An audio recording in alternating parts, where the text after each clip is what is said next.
Alhamdulillah, assalatu wassalamu ala rasulillah wa ba'd fa'a'udhu billahi minash shaitanir rajim.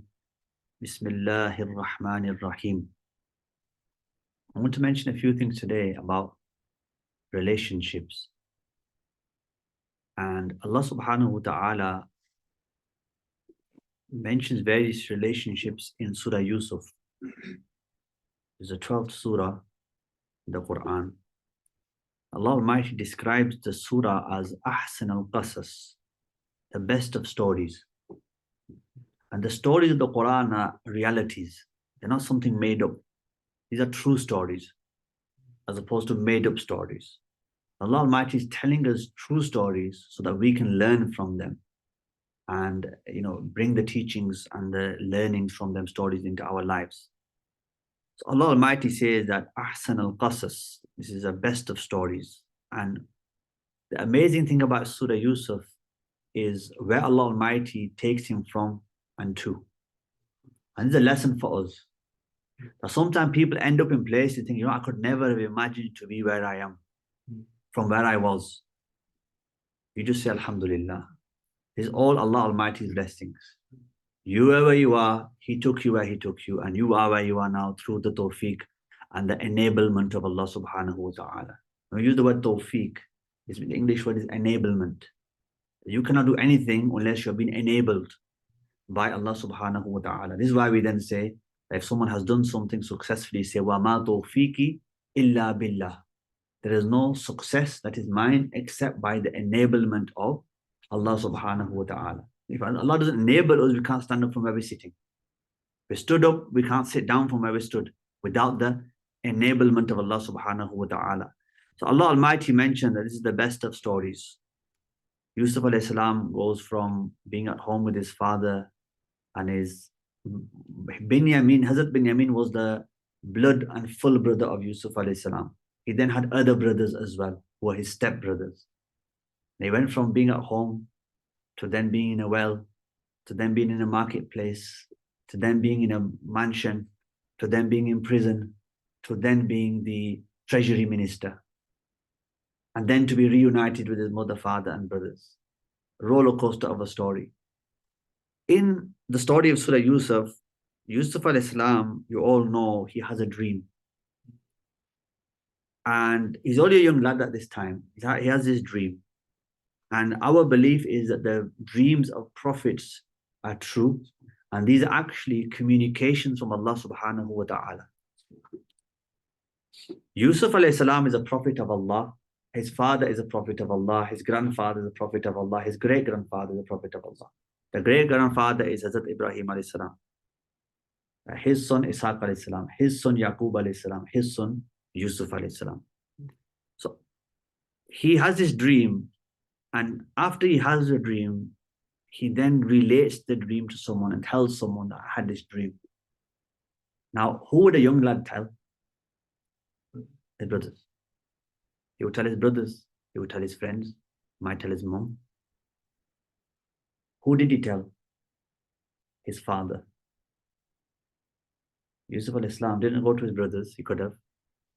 Maybe he had some friends he could have gone. He could have gone to his mom. But he told his father. What does that tell you about the relationship that Yaqub alayhi salam as a prophet had with his son Yusuf alayhi salam as prophet? They have such a close relationship that when my son has anything to tell, he tells me first. And by him telling me, I can guide him and safeguard him at the same time. The lesson for us then is that our children, we should have such a friendship with them where they feel comfortable and excited about coming to us and telling us whatever they want to tell. Why should they go to some next person who's then going to misguide them and tell them something wrong? Why should they go to friends? Why should they go and tell the school teacher? Why should they go and tell somebody else? Why should they not come and tell the father? Who's more caring and concerned for them than the father is going to be? Because they are part of you. So the relationship between father and son, and this has to come from the father. That warmth, that openness, that friendliness. Yes, there are lines, there are principles, there's a discipline, but the relationship should be based on care and kindness and friendship, and just being nice and soft and easy, being gentle. Even when Allah Almighty addresses our Prophet sallallahu alaihi wasallam, he mentions that if it weren't for you being gentle, they would have run away from you. meaning the companions. If you had a harsh approach with them, they wouldn't have stuck by you. So it's because of your gentleness and your gentle approach and that kindness and that softness towards the companions that allows them to be around you, which is why they're willing to sacrifice their lives for you, basically. Because of that soft, gentle, loving approach that you have with them. So he then tells his dream to his father. And what does his father then say to him? He says, my son, don't narrate this dream to your brothers. Why is that? Because again, when I talk about relationships, one, I'm talking about the relationship between father and son. Now we've got a relationship between brothers. And often, due to human nature, and also another thing which I'll mention, you get jealousy between brothers. Jealousy for the attention of the father. This is why when you have two children, you have one, he gets all the attention. When you have a second child, then naturally your attention goes to the second child because he's the smallest, the cutest, the newest arrival to the family. Now, often the elder one starts playing up because he's not getting any attention now. So sometimes they'll start misbehaving in order to get the father's attention because the baby's getting all the attention, the baby brother or sister's getting it all, and they want it. And the only way they get it is when they misbehave. So the advice there would be that if you go home and you have a number of children, you go to the eldest first as opposed to the youngest. You don't go to the baby and ask how the baby is. Baby's okay. You go to the eldest one, how are you? Sit down with them, talk to them. And then when they feel like they've had the attention, then you work your way down. Then you can pick the baby up and hold and kiss the baby and spend. See what I mean? Because then this jealousy is very real. So Yaqub alayhi salam says to Yusuf alayhi salam that don't tell any of your brothers this story because they're likely to plot against you. That jealousy will not only be like a mild form of jealousy where you just a bit, they will plot against you. That's how severe the jealousy will be. And then Yaqub alayhi salam says, Inna shaytana lil insani aduwwum mubin. That indeed Satan is the most open enemy to the insan, to people. Meaning they themselves have the jealousy in them, but who's going to cause and instigate that even more? Shaitan. So that clearly tells you that people are influenced by shaitan and they might do things that they wouldn't have done if it wasn't for the influence of shaitan. But that is just the nature of our existence and how we are. So Allah Almighty's messenger here, Yaqub alayhi salam, is saying to his son that don't tell any of your brothers this dream that you had. Meaning you've told me, you've come to the right place. You've come to the right person. Told me in confidence, keep that a secret, don't tell anybody else, because if you do, they're likely to plot against you. So that's what happened in the relationship there with the brothers, that there was this real jealousy. And one of the reasons there was that jealousy was there was they weren't full brothers of Yusuf alayhi salam. They were half brothers. Then later on in the story, when they go to collect some food stuff because there's been a famine, and then an item is placed in the bag of Hazrat Binyamin, and then he is taken and arrested. And they say, oh, well, he probably has stolen. His brother stole in the past as well, right? His brother stole. So meaning that them two they're of the same type because they're both brothers, they are full brothers. You then got, last point I will mention regarding the relationship. There's so many you can mention here. But when Yusuf alayhi salam is sold to the Aziz, the minister, and then he is taken to his house, and the wife of the minister says that let's take him as a son, maybe he can be of some benefit to us. So what you could say in our terms would be that they adopted him. So she became his adoptive mother, and the minister became the adoptive father. But then what happens when she's alone at home with him? She wants to fulfill her desires with him. And that's something that is much, much less likely to occur between a blood brother and, a blood mother and son. But this, she wasn't his mother. She was his adoptive mother, but she's not his mother. And although they were living in the same house now, it's still non-mahram, according to like what our Sharia would describe it. And she wanted to fulfill her desires with him. And then when that didn't happen and he ran away from her, she turned it on him and said to her husband that what's the punishment for someone who wants to do something like this with your wife? So that again tells you the nature of woman as well.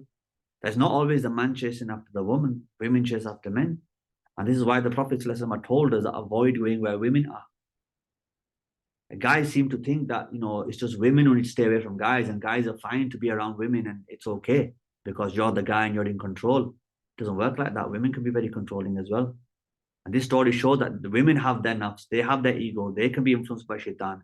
And then the woman is so conniving here that she wants to pursue a purpose, and then when it doesn't work out, she flips it and says, oh, it was him. Now, what would you think? Like there's a man and a woman, and the woman's accusing the man. Anybody would think, of course, the woman's being truthful. Men are like that. Men are like that. They would actually go and try it on with the woman. But this wasn't the case here. And then Yusuf al-Islam being put in prison. Now, not everybody who goes to prison is guilty of what they're being convicted of. And that's proven through the story of Yusuf al-Islam. He was in prison. And what did he then say? He said that prison is more beloved to me than what they are calling me towards. I mean, what she wanted to do compared to being in prison, I'd rather be in prison. Why? Because at least here I'm safe and secure from observing the limits of Allah subhanahu wa ta'ala. So Allah Almighty tells us various stories like this in order to tell us about the nature of people and the relationship between people and things that we need to be aware of. May Allah Almighty allow us to reflect upon these things and especially strengthen the relationship between father and son. A lot of people, young people growing up now who are having mental health issues is due to not having their father around at a young age. This is what your psychologist, psychiatrist saying, that especially the Pakistani community, father not being around, because fathers seem to think, I'll work, that's my job done. Then rest of the time, going to play badminton, going to play pool, snooker, spend time with my friends. My job is to work. The wife's job is everything else. No, there's a fundamental part in the tarbiyah of the children, and being around has such a big difference and impact on the children. And a lot of children, boys, men, do have mental health issues because they haven't had that father figure around to help them. Two mums not going to do it. Two mums. Two dads doesn't do it either. I was mentioning earlier that the husband has certain qualities that covers the weaknesses of the wife, and the wife has certain qualities that cover for what's lacking in the husband. Allah Almighty has created us in a way where, as a pair, we balance each other out. We're not the same because if you were the same, it wouldn't work. And it doesn't work. We're not the same on a physiological level. We're not the same emotionally, mentally, physically. We're not the same. And it's because we're not the same that everything works out so nicely in terms of the balance there. So Allah Almighty accept it from us. Wa akhir da'wahum alhamdulillahi rabbil alameen. Stop there.